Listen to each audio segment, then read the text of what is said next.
Hi, it's Mrs. Colgan again, and I'm here with chapter May. At the beginning of May, Mrs. Sidman told us during morning announcements that this would be, quote, Atomic Bomb Awareness Month. You might think that this would have caught our attention, but it didn't. Every May brings Atomic Bomb Awareness Month to Camillo Junior High, right after the greening grass and the yellowing forsythia. It's so predictable that it's hard to work up enthusiasm. But Mrs. Sidman had clearly determined that this year, maybe because it was her first year as principal, she would give us the big M.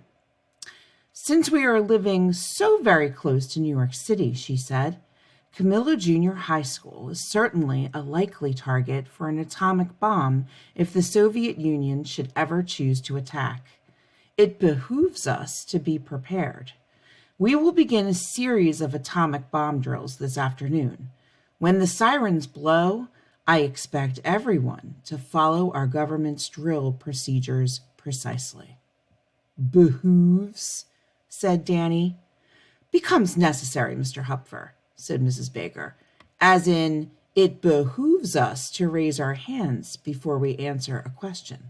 Now, can anyone tell me what the adjectival form would be? Teachers. They can't help it. I don't think that any of us really believed that Leonid Brezhnev was sitting in the deep, dark rooms of the Kremlin plotting to drop an atomic bomb on Camillo Junior High. But even so, there was an eerie feeling when the sirens began to wail just before the end of the day, and Mrs. Baker stood up from her desk and clapped her hands at us. I'm pretty sure she was trying not to roll her eyes. She told us to scrunch under our desks, no talking. She told us to put our hands over our heads. Absolute silence. And she told us to breathe quietly and evenly. Really, as if we had forgotten how. When we were finally settled, and all this took a while since Merrill Lee wouldn't sit on the floor until she'd spread some clean poster board first, Mrs. Baker opened the classroom door, pulled the shades down on all the windows, turned the lights off, and then patrolled up and down the aisles. I bet she was rolling her eyes then. It doesn't take very long when you are scrunched under your desk with your hands over your head, breathing quietly and evenly, to feel three things. Number one, that your spine is not meant to bend like this. Number two, that if you don't stretch your legs out soon, they are going to spasm and you'll lose all feeling and probably not be able to walk for a very long time. Number three, that you are going to throw up any minute because you can see the wads of bazooka bubblegum that Danny Hupfer has been sticking under his desk all year, which now look like little wasps' nests hanging down. But we followed our government's drill procedures precisely and stayed under our desks for 18 minutes until the wind would have whisked away the first waves of airborne radioactive particles and the blast of burning air would have passed overhead, and the mushroom cloud would no longer be expanding, and every living thing would have been incinerated except for us, because we were scrunched under our gummy desks with our hands over our heads, breathing quietly and evenly. We got up when Mrs. Sidman peered into our classroom and told us that we had done quite well and that we were beginning to be prepared. I guess that was sort of comforting, and I bet it made Leonid Brezhnev tremble in his boots, especially if he really did have it in for Camillo Junior High. Actually, there seemed to be a lot of people who needed comfort these days, especially the 8th grade varsity runners who were taking the Salisbury Park race way too personally. I mean, our whole team came in before anyone else on any of the other Long Island teams. Mr. Quattrini had given us 2 practices off to celebrate. We got our team picture in the Hometown Chronicle holding the trophy. What more do you want? Apparently, a whole lot. Let me tell you, you don't want to open your gym locker and find that someone has squirted shaving cream into it. And you don't want to find that the shoelaces on your sneakers are missing, or tied up in knots that take about a day and a half to get out, or that your shorts are hanging from the rafters in the gym ceiling, or that they're sopping wet and not from water in the sink. I think something must happen to you when you get into 8th grade. Like the Doug Switek's brother gene switches on and you become a jerk, which may have been Hamlet, Prince of Denmark's problem, who, besides having a name that makes him sound like a breakfast special at Sunnyside Morning Restaurant, something between a ham slice and a 3-egg omelet, and didn't have the smarts to figure out that when someone takes the trouble to come back from beyond the grave to tell you that he's been murdered, it's probably behooveful to pay attention, which is the adjectival form. Anyway, I stayed way behind the 8th grade pack in practice these days. They didn't spit anymore, but I figured that if I tried to pass them, they would probably leave my bloody body on the side of the road. But the 8th grade varsity runners weren't anything compared with my father, who really needed some comfort because of what the Hometown Chronicle reported on May 3rd. Here is the headline: Local architect firm to renovate Yankee Stadium. I guess I don't have to tell you that the local architect firm was not Hood and Associates. It was Kowalski and Associates. The story had words like these: multi-million-dollar job, 3-year commitment, highest visibility of any local firm, and Kowalski is a sure bet for Chamber of Commerce businessman of 1968, all of which made the job for the new junior high school seem pretty tame by comparison. Suppers were very quiet for a few days. My father mostly concentrated on his lima beans, until my sister pointed out that a steady diet of lima beans had already killed lab rats and was probably killing us. "See," said my father, looking up, "you can learn all sorts of useful and valuable information without going to Columbia University. And that's good, because no one is going to Columbia University these days, are they? And no one will, since they're going to shut down classes because their students think that life is all about standing on the streets and chanting slogans instead of working hard and finally getting what they deserve. I am going to Columbia University as soon as I finish high school."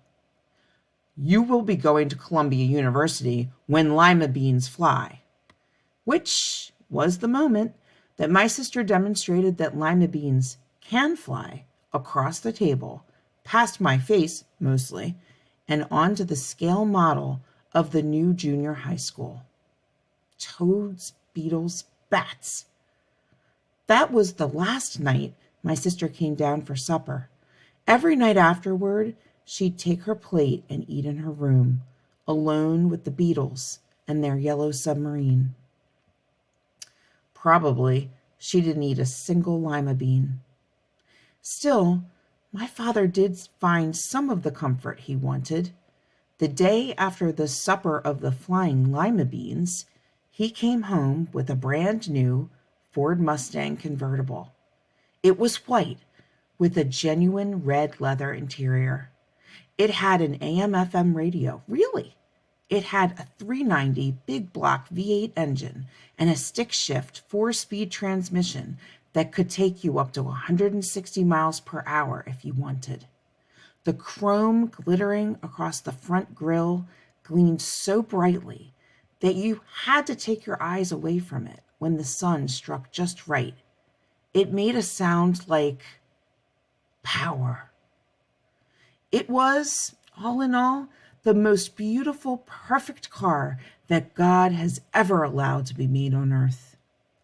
My father and mother went for a drive in it every evening, right after Walter Cronkite was finished. They backed out of the driveway slowly, my mother waving at us and laughing, as if she was in high school and going on a date.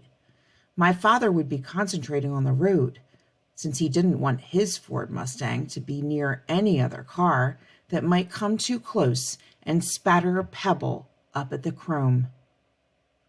During the day, he left it parked in the driveway, probably because he thought it would look just right in front of the perfect house, and probably so that Chit wouldn't park his yellow VW Bug there. My father wanted to be sure that people didn't think he was driving a Bug with pink and orange flower decals, which no one in the running for Chamber of Commerce Businessman of the 1968 would drive. At night, after it was too dark to see how wonderful the Ford Mustang looked in front of the perfect house, he pulled the station wagon out from the garage, drove the Mustang in away from the nighttime dew, and parked the station wagon in the driveway. He did love the Mustang. He watched over it like his reputation. I dreamed of driving that car, the AM/FM radio on, the top down, and the wind big and loud. Left hand curved around the wheel, right hand playing on the shift, seeing if it really could reach 160 miles an hour on a long straight stretch. But I wonder if even the brand new Ford Mustang convertible comforted my father any the night my sister left for California to find herself. We didn't discover anything until the next morning. My father was already at work when my mother went to wake my sister up and found only a note on her bed. By the time you read this, I will be somewhere on the highway, headed towards the Rocky Mountains with Chit. I'll call when I can. Don't worry. And don't try to follow me. That was all she wrote. For supper, my mother set only 3 places. She did not cook lima beans. She did not say anything, while my father swore up and down that my sister had made her own decision, that she would have to live with it, that he wouldn't send her a dime, not a dime, if she got into trouble, that she better not call him the first because he was likely to tell her exactly what he thought of her. Didn't she realize that this didn't help his business reputation or his chances for the Chamber of Commerce Businessman of 1968, which that creep Kowalski was trying to steal from him? And why weren't there any lima beans for supper tonight? That evening, my mother did not go for a drive in the Mustang with my father. He drove off alone without even listening to Walter Cronkite. And I did the dishes alone. I wondered what it was like for my sister, cramped into a yellow Volkswagen Beetle with the folded and hairy Chit, headed toward the sunset, going off to find herself. I wondered what exactly she would find, and I wondered if it wouldn't be a whole lot better going off to find yourself in a brand new Ford Mustang convertible with a 390 big block engine. Our house grew quiet and still. My father stopped watering the azalea bushes along the front walk, and they drooped and began to die. There was no music from upstairs. There were no more lima beans, which, let me tell you, didn't cause me much sorrow. But there was hardly any talk, and what words there were felt careful, since there was a whole lot that no one wanted to talk about. Sort of like things between Claudius, Gertrude, and Hamlet. You can't say a lot if the whole time you're wondering if everyone else is really thinking about the thing you're not supposed to be thinking about, because you're afraid the thing you're not supposed to be thinking about is going to harrow you with fear and wonder, or something like that. As you can tell, Mrs. Baker had me reading The Tragedy of Hamlet, Prince of Denmark for May, which I think was punishment for taking off April. This was slow stuff.